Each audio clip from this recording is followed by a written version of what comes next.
For anyone who's watching online, thank you. I am Sam Smith. I will be running this game today. I've got some awesome players joining us. If you're planning to play this Candlekeep one shot, the next few sessions, do not watch this freaking this game because there's mad spoilers involved. So this game should take maybe 4 to 5 hours. We're gonna have breaks in between. But with that said, I'd like to get started. And before we start, I'm gonna go around the table. We're gonna introduce the awesome players, and they're gonna tell you the name of their characters. So we're gonna start here to my left. My name is Leonardo, and my character's name is Nina. Awesome. My name is Kayla, and my character's name is Kit. Okay. My name is Pluto, and my character's name is Fletcher. Okay. Hey, I'm Anthony. I play Sheldon. My name's Mike. I'm playing Conrad. Okay. Kelsey, and I'm playing Lily. Awesome. With that said, ladies and gentlemen, I give to you Candlekeep's Mysteries. The story is called A Deep and Creeping Darkness.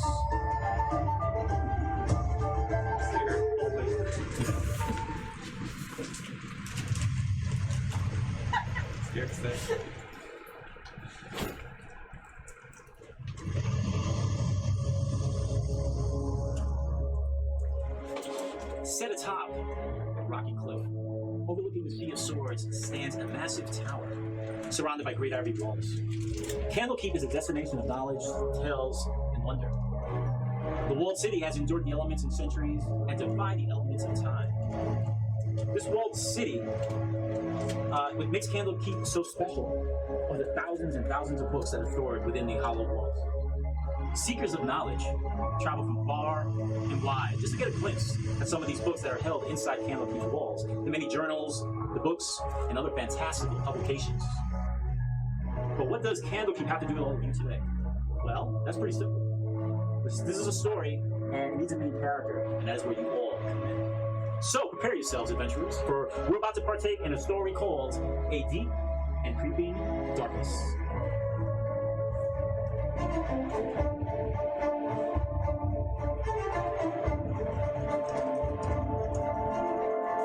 Our adventure actually begins, it's a sunny morning on the Sword Coast. As a horse-drawn carriage races up and down the Sword Coast towards the city of Candlekeep, sitting inside are 6 strangers and another portly individual, an aristocrat. This portly fellow, his name is Jandar Barrister.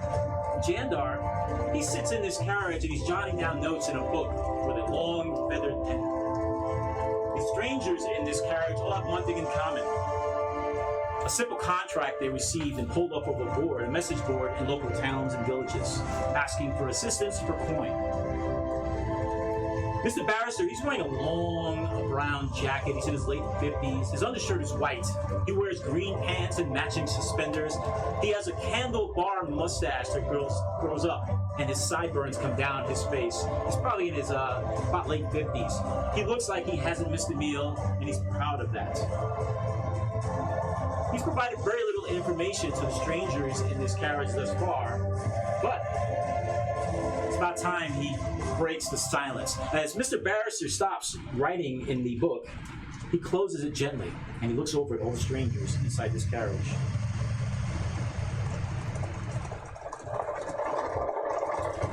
He takes the monocle off as he stares at each of you, breathes hot breath on it, bites it, looks at you all perplexed.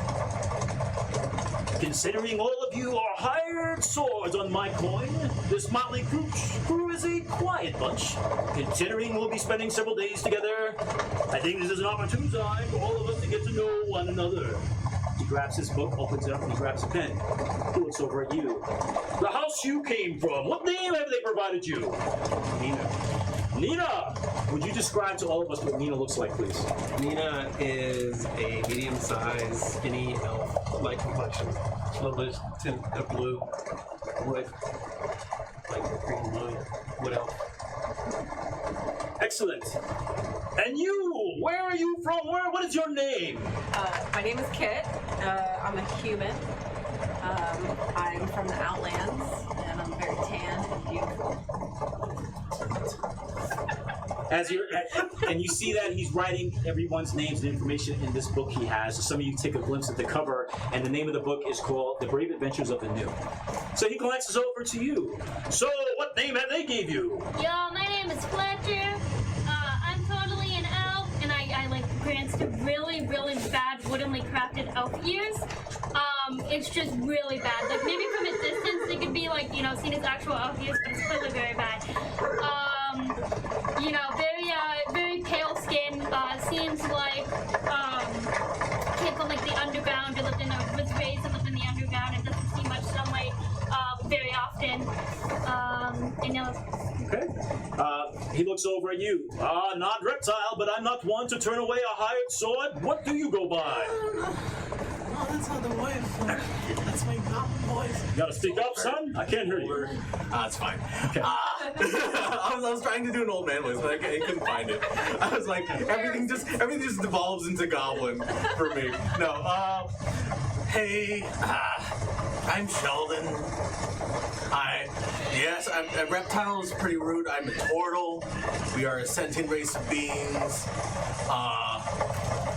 I'm actually a grandfather. 300 long years.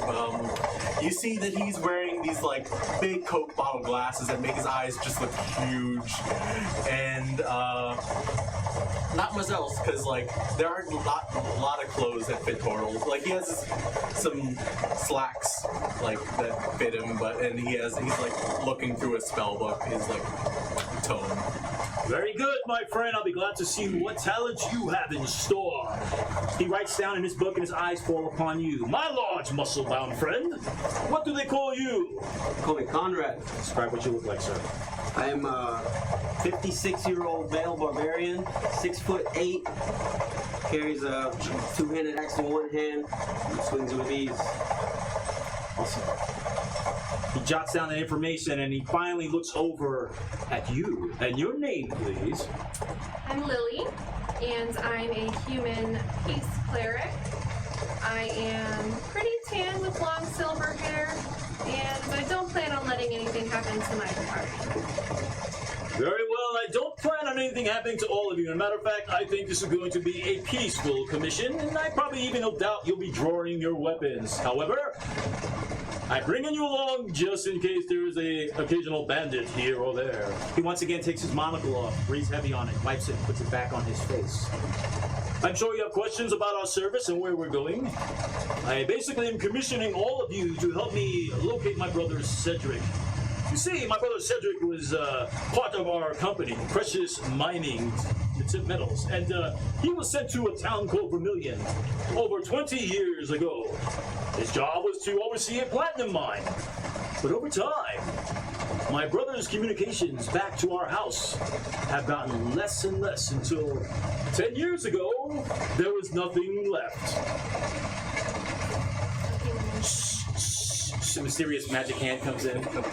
Don't off screen. One of the camels just hit in the window. So the rest of the people in my family, they asked me to find out what is going on with the platinum mine business outside of Vermilion. There's word of rumors of mist and shadow, but I do not believe in superstition, and judging by the look of all of you, you do not either.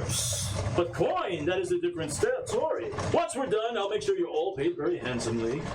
We're actually going to the awesome city of Candlekeep.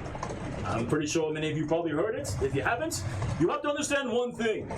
They don't let anybody into their great walls. Let me do all the talking once we get to those walls. They require a book to view a book. Hence, that is what I'm writing in here. They supposedly have a journal, a book, that has information written by a traveling bard about Vermilion and what has been going on there. But unfortunately, the avowed, the keepers of the books at Candlekeep will only allow us a short amount of time to view that book. So that is where I need your help when we get there. Let me do the talking. We all view the book together and write down as much information as possible before the time runs out. Do you have any more questions for me before we get to our destination on this lovely morning? He says that inside this carriage. Do you know the name of this book? The book, I've been told, is called A Deep and Creeping Darkness. His eyes scanned at all of you. Very well. Let us be on our way. So about maybe 30 minutes have passed as you're approaching this peninsula. The carriage begins to slow. The smell of salt water goes very strong, and when you're looking out the carriage windows, you see that it's flanked by sheer cliffs on both sides of this carriage. Crashing waves from the sea of swords is just magnificent as they spray upwards towards the sky. The carriage slows even more and eventually comes to a stop.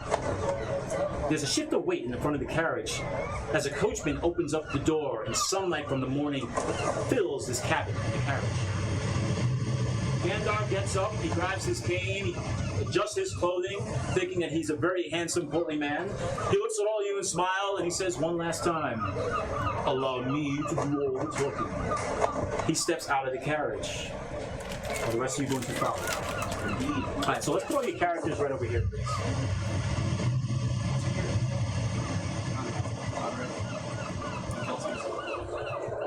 Lily. Okay. So upon exiting the carriage, you guys are all met with a strong oceanic breeze coming from both sides of the Sea of Swords. And from where you stand, the peninsula and the Sea of Swords seems to go on forever. In fact, the reflections from the sun makes the sea look like thousands of diamonds sparkling in every single ripple. As impressive as the Sword Coast is in the Sea of Swords, the walled city of Candlekeep is even more wondrous. As you look up at these giant, white, massive walls, they surround the city at the end of the peninsula. There are numerous watchtowers that are peering over all these walls. However, there is one massive tower at the center that dwarfs them all. You also notice various people milling about at the front of the main gates. A noise in the sky catches your attention. You all look up, and you see a great beast about 100 feet in the sky, in the air, flying in a figure-eight motion. It's hard to make out what type of beast it is because of the sun, but you all squint up to see. Now we can go around with our first roll, like everyone to do a nature check. That's intelligence.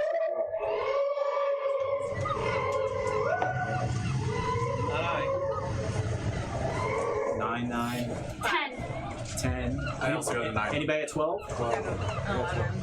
Oh, you?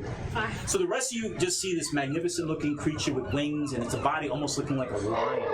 You immediately, on your training and from where you're from, recognize this as a griffin. And not just a griffin, but it's a female griffin, a young one, flying in a figure-eight. And you notice this watching everyone, all the activity that's occurring outside the main walls of Candlekeep.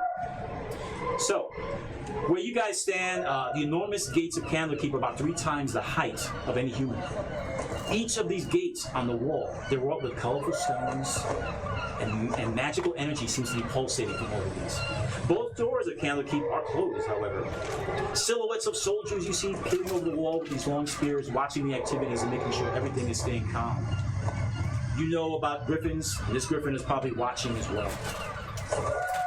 Near these large doors, you see lots of people standing and milling about in other carriages, similar to yourselves. But there's also individuals with purple robes walking to and from. And at that moment, a lone figure slowly approaches all of you, holding a black book, wearing purple vestments.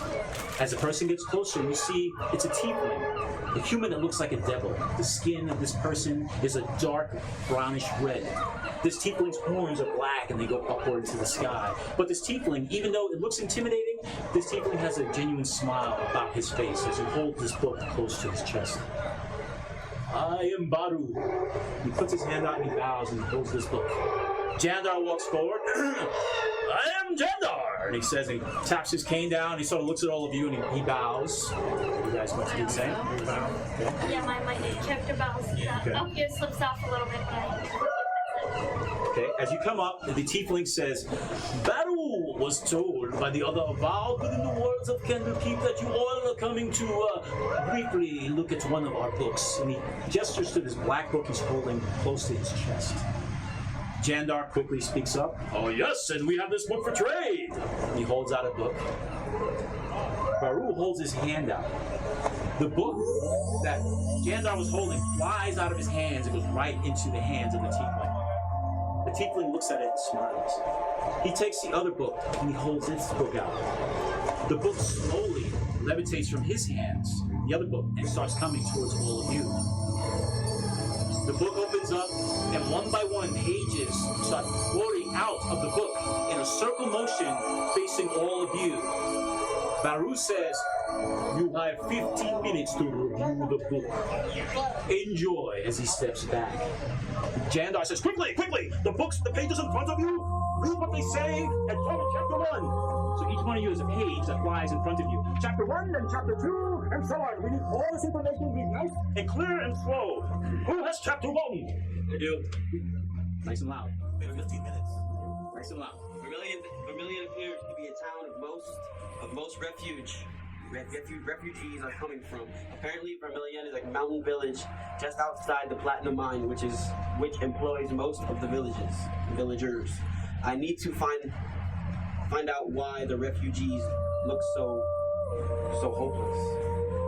Anybody have chapter 2? Chapter 2. Yes. Well, according to this one chap, several years ago, there was a large explosion that rocked the platinum mine. No, the platinum mine was a place in Vermeillon. That's not But by all accounts, the explosion collapsed the tunnel and buried hundreds of workers. Oh, that's a shame. Only 30 bodies were removed from the rubble. Numerous others have yet to be found. Oh, it sounds like this place is haunted. Anybody have chapter 3? Quickly. Chapter 3 here. In the wake of this tragedy, another horror plagued this village. According to this florist, people began to disappear. Day and night, young and old, it mattered not. The villagers didn't even have time to bury all their dead. It appears something wicked is afoot within the village of Vermeillon. This young man, Lucas, poor soul, he lost his wife. Lucas came across a crudely drawn map of the platinum mine that was found in the hands of a dead goblin near the mine. Lucas quickly changed the topic to brag about his new tavern called the Bored Weasel. Hopefully, the tiny man finds a better fortune than Vermeillon did. Town of Marin. I know where that is. Anybody has the next chapter? Chapter 5. After speaking with merchants and other travelers, they stopped visiting Vermeillon years ago. Based on all accounts, so far, the village of Vermeillon still stands, but only fools would travel there. Something malveillant lurks in that village. There's only one way to find out. Last chapter. This will be my last entry. I've decided to call this journal, this book, A Deep and Creeping Darkness. The title is befitting for all these accounts from Vermeillon. I leave this book with my granddaughter before I depart. I'm sure she'll get a kick out of the story, something of a penny dreadful of sorts. And at that very moment, all the pages leave you, your presence, and they levitate, and they go right back inside the book. A deep and creeping darkness, which flies into the hands of Baru the Tiefling. He holds that book with the other book close to his chest, and he crosses both his hands. He smiles, showing you his yellow teeth, and you see the crinkles in his red skin go up. And the last words he says to all of you are, "Safe travels, my children. May Agma provide you great stories to tell. Be well." He bows. Jandar actually bows also. You guys want to bow? Yes. Yeah. He turns and he starts walking back towards the great walls of Candlekeep. Jandar Barrister takes a deep breath, his little portly belly, and he turns around and looks at all of you. What do you think about the information we just received? I think we're gonna have to pull our weapons out. Doesn't sound very peaceful. Yeah, it sounds pretty haunted. You know, Sounds I not think fun. we can make friends with some of these ghosts, you know? Who knows? Who said ghosts? I didn't hear any ghosts. What are we talking about? He says. Alright, if this many people died, there has to be a ghost or two, you know? In my day, not very many days, since I'm still very young, I ran into a ghost or two here or there. And most of the time after big accidents, there's bound to be one little ghost. Especially little kids. They love to be around big accidents. Well, any suggestions on where we should go first? The town of Marin. Excellent, but there's a name associated with the town of Marin, and I cannot pick your. Lucas, right? Yes, but where do we find this Lucas? Bored weasel, right? Yeah, the Bored Weasel. I knew my coin was well spent. Huzzah! Let us back go on the carriage and head to the town of Marin. So, you guys all enter the carriage, and the carriage heads off to a town called Marin. I'm gonna take this map off the table. Take your fingers. Once again, I was locked out of Candlekeep. I couldn't get in. That's what I played all those games. Recommendation for my grandson. I don't get all these fancy books. I've read one book in my life, and look at how I turned out. That's that's a good argument. I forgot most of the books that I've read, so. As you're traveling, right now it's late morning. Jandar keeps peering out of the window. It's a beautiful sun. He pulls back some of the red velvet curtains. He glances and looks back at all of you. I would say we should be there in a few minutes. When we get to this town, let's be friendly, shall we? Keep your weapons sheathed. Granted, I've hired you, but there's no reason for you to be offensive. He takes his monocle off, he breathes heavy on it, wipes it, puts it back in his face. So, agreed? Agreed. Okay. Yeah. His eyes look at you, seeing that you look like a fighter, and his eyes go right to you. Excellent.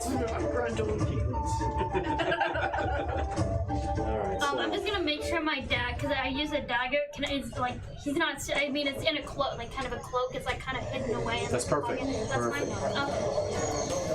Okay. Alright, so. Nestled at the foot of a mountain range, the town of Mayrin is the last bastion of any civilizations before the dismal environment of the town of Vermeillon. It's not large enough. Mayrin's not really large enough to be a city, but it's still its activity is bountiful. There are shops and taverns, and when you pull up with this carriage, you can see through the windows that it is somewhat busy. Now, Jandar's carriage comes to a stop. And you see it stops next to a modern two-story tavern. A large wooden sign above the tavern reads, Le Board Weasel. From outside, from the tavern, from where you guys are at in the carriage, it looks pretty delightful. It's well maintained. It's inviting looking. There's clay and wood and tree trunks outside. People are coming and going and laughing and smiling. This actually looks like a pleasant town, and the tavern itself looks like it's going to be a lot of fun. Difficult to see from the high windows, but from where you're at, you can hear laughter coming in from the inside. Jandar looks at all of you. I'm going to wait in here and jot down some notes on my little pad. If you can all go inside and find this Lucas chap, I'd greatly appreciate it. And try to get as much information as possible of Vermeillon. I don't believe we're going to have any problems, but any information is good information. And have a drink, if you will, on me. So, you guys want to exit? Any questions? No? Okay. Who's he giving the money to buy the drinks? Put it on the tab. You say that, and he reaches over to a leather pouch and you're jingling the change, and he takes out 2 gold pieces. Milady! And he holds it out. Alright, I give one. Who's the most interesting looking here? I'll give one of the points to you. Yeah! Don't go spending all that now. So we're all going in, agreed to the board weasel? Yeah, I'm gonna wait a little bit, and then I'm gonna go in just a little bit after. Oh, that's perfect. I'm going in, and I have my loop, across my back. I may play a song or 2 while in there. I haven't quite decided yet. Okay. As you enter the tavern through the main doors, you're actually welcomed by friendly chatter and banter from a lot of people. Smiling faces, seeing strangers coming in. Very welcoming, which you normally don't get in towns. There's a huge amount of smells and scents that are really assault your noses. You smell diverse spiced foods, smoked leaf, and strong ale. Behind the main bar, you notice an older black male with a puff of white hair on top of his head, and he's working frantically. His hair actually resembles a rabbit's tail. The bartender is working up a sweat for an older man, looking about maybe in his early 70s. But even though he's working hard, his eyes glance over to the main doors at the new customers. He's wiping the bar, and he looks at all of you, he smiles, and he gestures for you to go over to the main bar. You're standing by the door outside. A man and woman come in, they smile. Good morning, sir, ma'am. Good morning, ma'am. And they look down at you and they walk in. I just know I do. So you can stay outside. Can I wait just a little bit, then I'll go in? I want to let them get seated. Make a perception roll, please. Okay, to you, this place is peaceful, there's no problems, and you actually feel at ease, and you don't see anything that catches your attention. All right? So, the rest of you slowly walk up to the bar. And by glancing around this area, everyone's having a great time. They're enjoying their company, they're talking, sharing drinks, whispers back and forth, and every time you make eye contact with somebody, they smile at each of you. When you get to the bar, this old male smiles and he puts his hands on the counter. Welcome to the board Weasel. My name is Lucas, and since I've never seen you before, drinks are on me. This old man smiles and he reaches down and he grabs a bunch of wooden mugs and he starts placing them down in front of all of you. Thank you. He grabs another jug and the smell of a special type of ale just runs up all your noses. You know, this is pretty good, and it's a strong ale. And he begins to pour it little by little into all the mugs. The white froth starts lifting up. Some of the froth spills out the sides of the mugs. You hear the sound of the cork as he puts it back on the countertop. What brings y'all to the board weasel? He smiles as he says that to you. Well, we actually heard your name in a book, and we just want to check out this nice tavern because we heard some good things about it. Oh, my name in a book. Ain't that something? I'm a popular man. I wish business was better, but I'm happy what I got. And if my customers are happy, I'm happy. He smiles. You're still outside. You see nothing suspicious. Yeah, I'm gonna come just sit by the doorway, and I'm gonna use thieves' kit, see if I can catch any thief conversation going on. Let's do another perception roll. And thieves can't, you mean? Yeah, right now, as far as you can see, this is a happy town. Everyone's having a good time. You see nothing suspicious going on. So, Lucas is at the bar with all of you, and you have your beers in front of you, and you smile. Well, I'm glad I'm popular, but what do you mean? You need room and board, food? Well, I'm looking to make money so I can get my kid into Waterdeep University, my grandkid. And that sort of leads to why I'm here.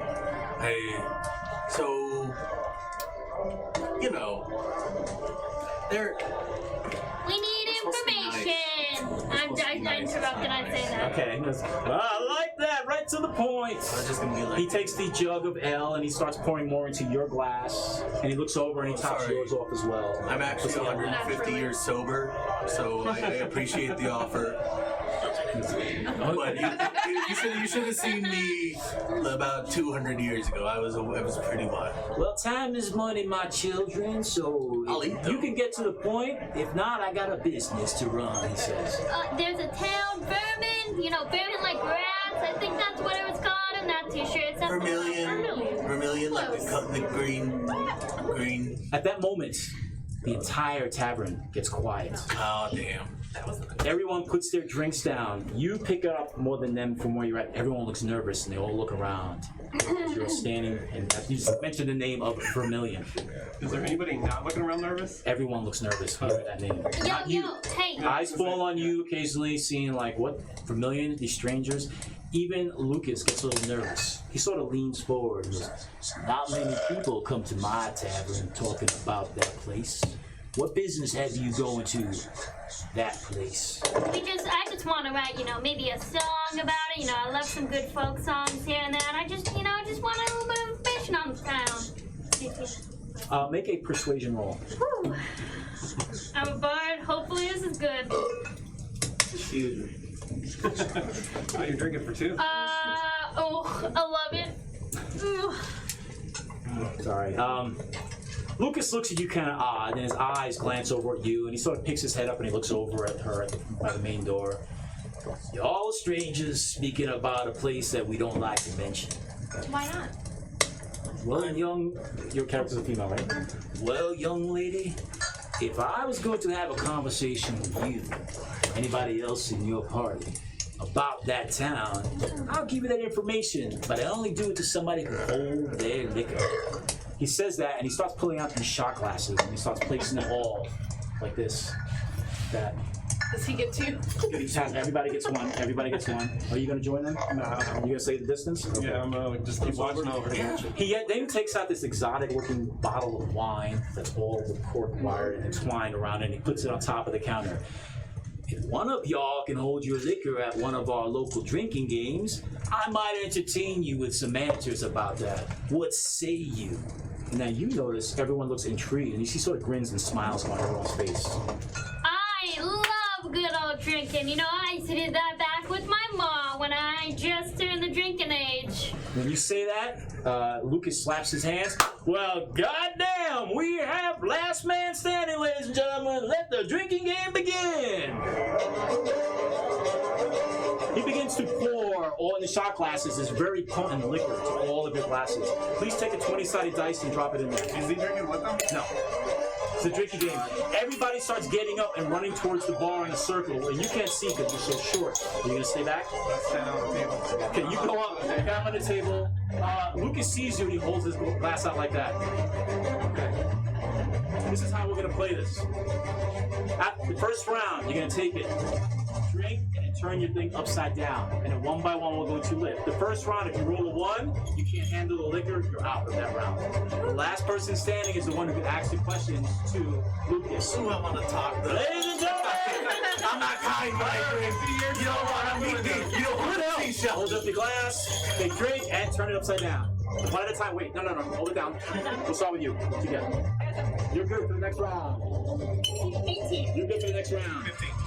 2. Okay, you guys can't use your constitution modifiers. Okay. Round 2. He starts pouring again.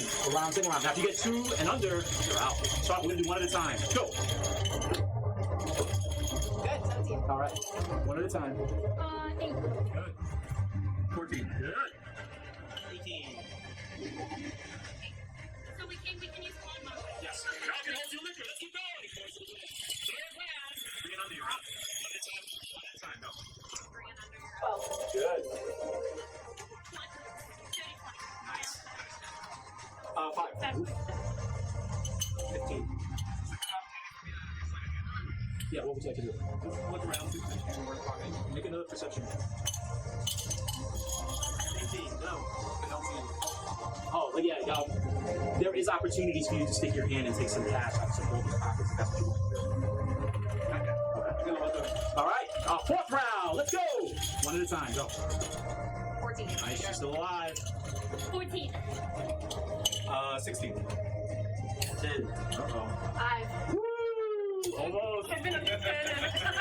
Report us again the next round. Everyone's having a great time and watching. Go. 5 and under. Oh! You see the fighter take the zip. She gets a little dizzy and falls back into this chair. Hey, you're out! Oh, that's a 5 plus 3. It's okay. You're right. You're good. No, that's not one. I'm Oh, out. that one, the turtle falls, and both of you guys just fall back inside. You're good. 5 and under. Woo! We got 3 standing, y'all. 3 standing. What's another round? Nice and slow. Go. That's 8 plus 3. This is round 6. Okay. Go. 8 plus 3. 11. You're good. And woo! All right. Round number 7. Drinks are poured. Go. 16. You're good. You fall over, big guy. You can't hold the liquor from Mayrin. It's you and What number? 7. Higher than 7? Higher than 7. 7. Woo! All right. So you two get closer together. Everyone's excited. You 3 that can't hold your liquor, you're feeling kind of queasy, but you're sort of proud of your new comrades. Both of you sort of get closer to each other. You make eye contact after he pours these rounds. Round 8. Go. Other pockets. 9 plus 3, so 12. You're good. 11. You're good. That was round 8. We're going to round 9. I'll take a 6-sided dice and roll it. Ooh, you find 4 High silver five because we pieces. know we're making a drink. Yeah! Put that on Y'all, your this ain't nothing. You Four should silver see me pieces. back on my birthday. Round number 9. Go. 4, 8. Yep, I'm out. All right. You're out. Yep. Whoa! Congratulations. We have a winner. Really loaded. I rolled a 13. Awesome job. That just comes out of my mouth after I, collapse on the ground. Everybody goes back into their jolly selves. The rest of you are trying to hold your composure because you're still a little tipsy. You didn't drink that much, but the alcohol was so powerful, you just had to step away. What's this character's name again? Sheldon. There it is. Lucas, the bartender, looks over at you. He smiles. He leans forward. His face gets really close to yours. His breath smells like tobacco. He smiles. What do you need to know, young lady? He says. Well, what should we know about this place if we're trying to locate it?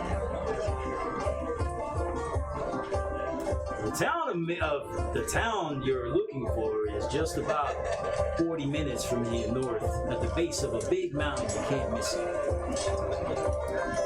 Do you have any tips? None of us have ever been, and we're kind of on a job, so.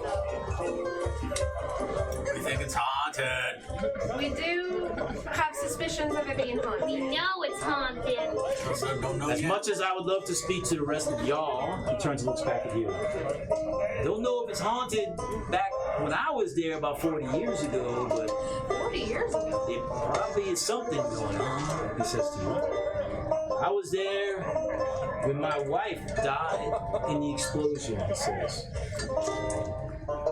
I buried her with my own hands at the cemetery, and it brings me great shame. I have not been back there to see my beloved's grave.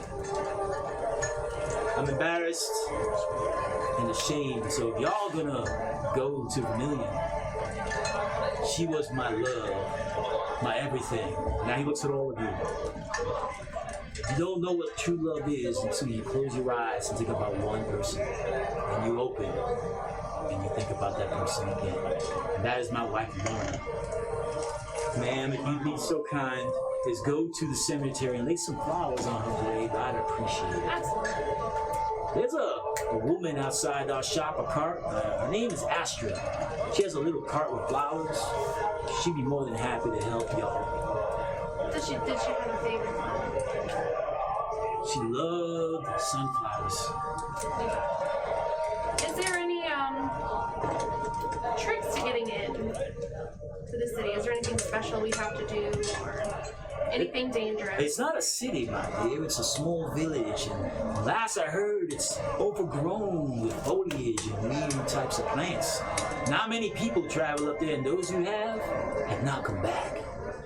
Oh, that's a good tip to know. Speaking of not coming back, my wife Lorna, when she was buried, the one precious pendant medallion she had around her neck, supposedly blessed by the god Lyris.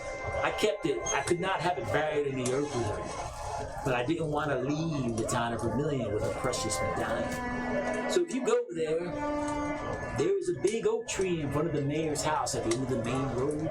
In that oak tree, there's a hollow hole, and I put Lorna's necklace deep in that hole. Y'all get there, get that necklace and bring that back to me. It would make my life so much nicer. I want to see her again, and I'm waiting for death's grace to do so. Having that in my hands to give it to her in the afterlife would mean the world to me, he says. Can I trust you? And I'd like to make an insight check. Make that roll, please. 9. You can't tell. If any of you guys would like to try to see if you trust him, make the roll. Insight. Yeah, you can't figure it out. No. 12. I'm drunk. Yeah. I don't know, I got a +5 on my insight. So what would that make? That would give me a No, you still, yeah. I mean, so most of you, you can't tell because he's a stranger. But for everyone who got 10 or higher, you, Yeah. okay, you feel he's sincere and he's actually holding back tears when he talks about Lorna, his wife, who died and left behind. You could tell he's very sincere. Many people died. Some of them are still trapped in that platinum mine. It's a cursed town for sure, many broken hearts and lives. So if y'all can go there and you're headed there, be careful. You seem like special people, and I don't want to see God-forsaken things befall on y'all. One last thing, he says, and he looks at you.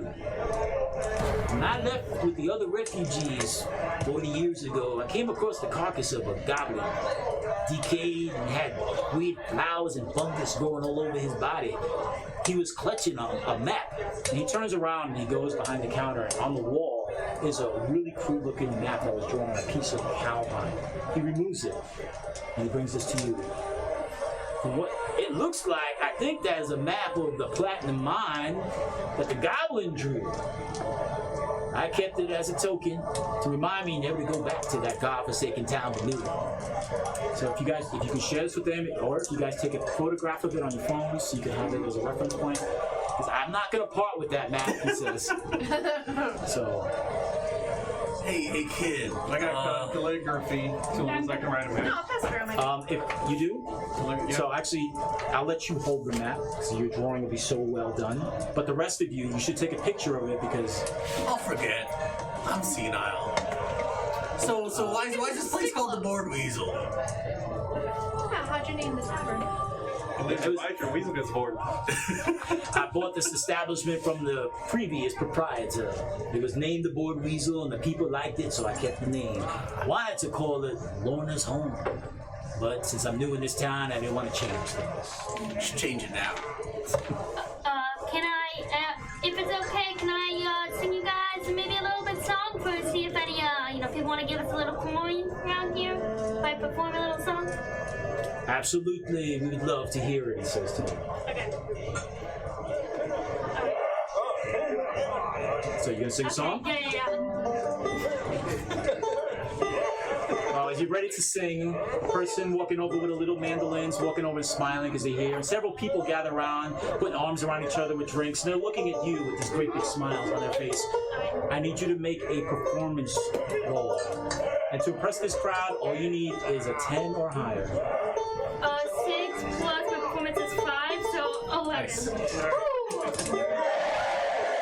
You hear this bard that was with you singing and belting out these beautiful tunes, and everyone is enthralled. And when you hit your last thing, you look around, there are people that look like they're in a trance, hearing such beautiful music coming I from pass you. a hat around.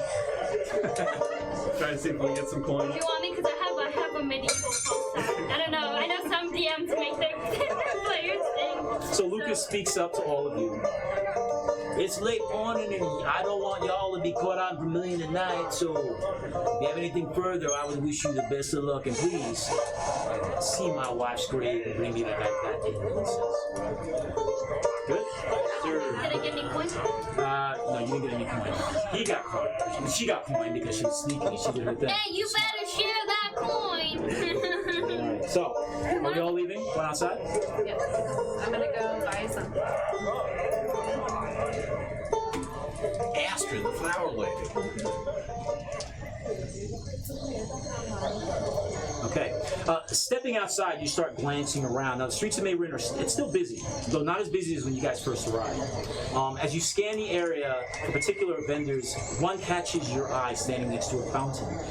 You see an older woman with pale skin, shoulder-length red hair, and streaks of white coming down her hair. Her cloudy blue eyes actually look up from the cart, and she glances at all of you since you're new to the town. She grabs a single dandelion, and this older woman smiles and holds it up, and she gestures for you to come over.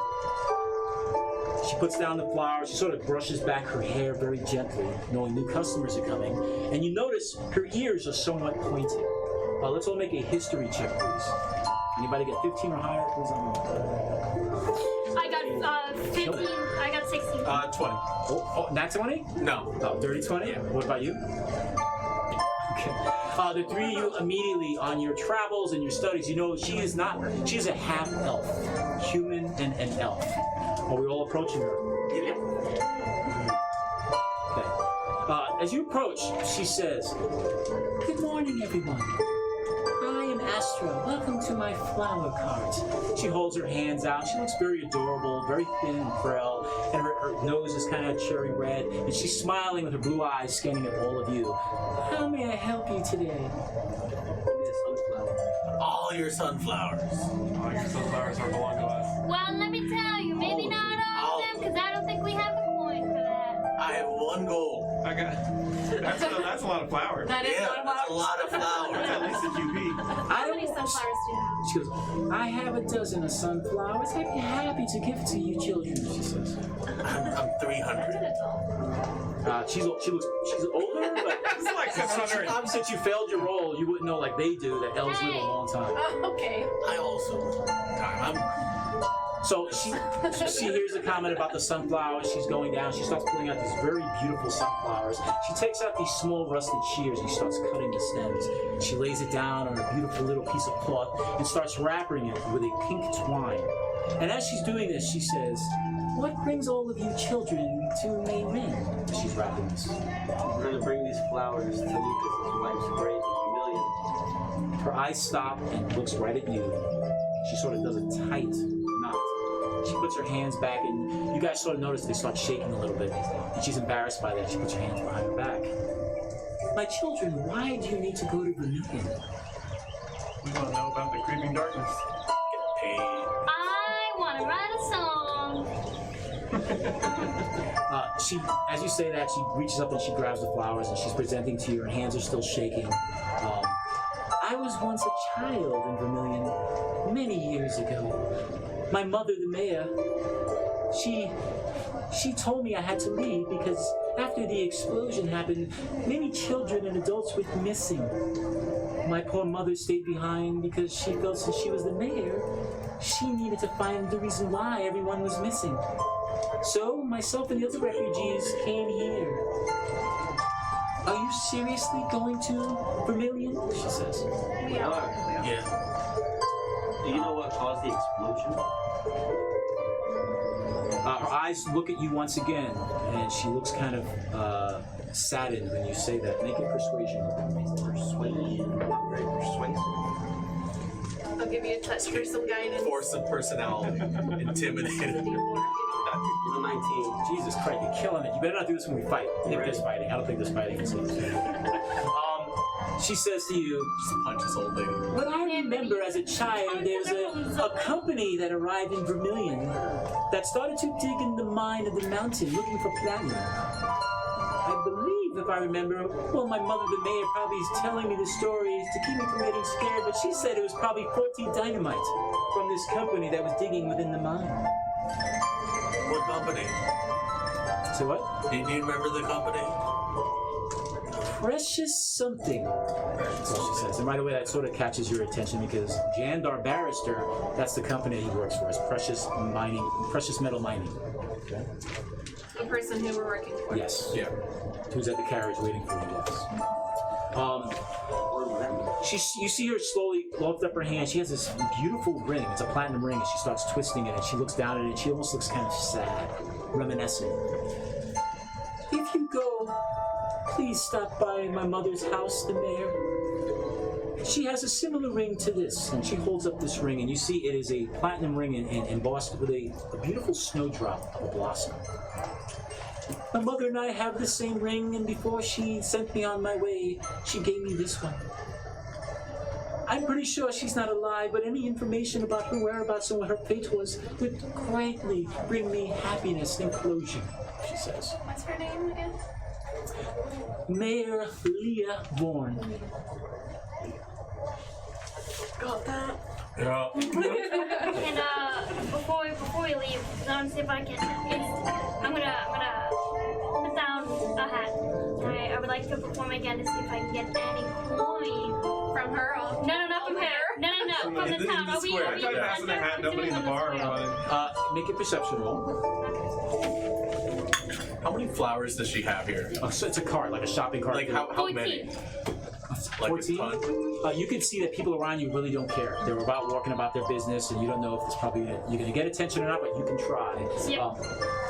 The cart is filled. You could say it's probably about 5 dozen worth of different. All right, I want to buy all of her flowers. Her eyes open up wide. My strange friend, there's no need for that. And unlike most people who are a little timid or even scared of your sight, she goes around the cart and with her gentle hand places it on your arm. "No need, my son, but I have something for you." Oh, what? She turns around, she lifts up her shirt. No, I'm just kidding. Hey. She turns around and she grabs a small glass vial with a purplish liquid in it, and she holds it out and gives it to you. "My friend, this is good berry nectar. It's a special liquid that plants and flowers love, but weeds and fungus hate it." Make a nature roll, please, guys. Anyone who gets 15 or higher? I mean, Not me. Man, No. this dice broken today. Yeah. No. So, I'm gonna try these other die. I got a 15. 12. oh, okay. Well, based on your studies, you know that when when good berry nectar is in liquid form, it stays in liquid inside this in the vial. But once it hits air, it becomes a heavy gas, like evaporates, and that gas settles down to the ground. And from what you remember in botany classes and what she just said, it actually feeds flowers, but it kills weeds and does horrible things to fungus, mushrooms, that kind of stuff. Oh, this is really interesting. I remember when I was just 75, I had a botany class in Waterdeep University, and we talked about goodberry nectar, and this is very interesting because I forgot some things. But thank you. I do want these flowers though, still some of them, just because the guy in the cart with us is a bit of a douche, and I hope he's allergic to one of them. So just like petty things like that. I enjoy it. Anybody else have anything to say before I let you do this? I'm gonna show it to you. That's what my characters perceived in the situation. Explosion. Okay, she's an old elf. Yes. The explosion was only 40 years ago. She wasn't a child. She's lying to us. Make a perception roll. Or insight. Read insight roll. 20. Whoa! Nat 20! Woo!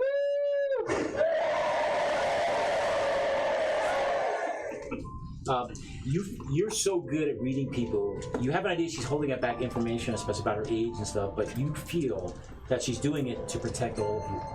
And she's not has no malicious intent behind it. And that she would probably be embarrassed if you were to point it out to her. But this is what you read her really well. So. Can I do my little performance? Yes, make the, what are you playing? I'm gonna sing a song. It's called Myriad Is. It's an old English like poem/song from like the 13th century. What are you using? I'm gonna put the lute. Alright, you take the lute out. The rest of you guys see your bard suddenly take out the lute. Several people walk by and they glance over at you and they stop and they're watching, and the rest of you see as you're ready to play. I need you to make a performance roll, and the DC for you is going to be a 17. Okay, I'm close. Yeah, it's barely misses. What did you get? 16. You're playing bad and you seem nervous. You don't know what it is because usually you're not, but for this moment you really are, and you're not getting the attention that you want. Man, oh man, mother would be disappointed. I offer you one of my roses. Astra removes a small block from the cart. She looks over at all of you. May the gods protect you all, and you always have a home here at Mayrin. And again, find out the fates of my mother if you can, she says. She lifts up the cart and starts moving away. So, meat pie. That's right. You know, I really wanted to tell her that her mother's probably Oh dead. no. So, I could eat them. You know? They can be. So you have the sunflowers. She has the sunflowers, right? I have a But I single really just one. want to fuck with the guy in the car. Okay, That's right. so you guys are going back towards the cart, and Jandar Barrister is standing outside the cart with his belly sticking out. You see there's crumbs on the side of his red mustache. He was probably eating something right before you showed up. He sort of straightens himself out. So, what information did you guys receive?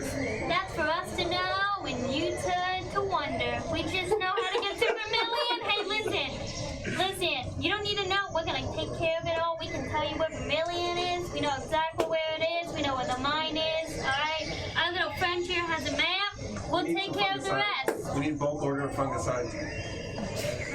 That's what I thought. I was like, we need something to kill fungus. I don't think we're gonna have to worry about plants and thorns. As a matter of fact, during this commission, I doubt y'all are gonna have to even withdraw any of your weapons. So we're in good hands. Let's go. And my coin is well spent. Huzzah! He says, and he gets into the like a spry youth. He jumps into the carriage. The carriage shakes and rattles for his oversized weight. Don't And- break it. Gandar. Jandar, what's the name of your mining commission? Oh, it's precious metal mining. He smiles when he gets in. As I thought. This is one of your old mines, huh? It is my brother for our family. Okay. So what he mentioned earlier is starting to I'm fall gonna into try and place. cry in and be like, so, what got you guys into the mining business? Just tell me your whole life story, please. Don't cut out any Next 40 information. minutes. I'll tell you that once we all are inside the carriage to get going. So you guys gonna go in? Like flowers. I have a lot of flowers. We got lots of flowers. Can I write on the back? Are you allergic Yes. to I flowers? want to stay kind of outside. Allergic to Watch. roses. All right. And Here, you're I'll give small you all enough the you can roses. prop You yourself up. remind me of my So son. I hate my son. the rest of you guys go in. You're happy? No, I'm out. An elf. The elf actually goes up to the top of the carriage and starts scanning the area. As we head off, to the village of Vermeillon. Ladies and gentlemen, anybody still watching on Twitch, this is where we're going to take a break. Everyone's going to stretch their legs. I got to set up a big piece for the next act. Stick around. It gets very, very interesting. Thank you. Walter.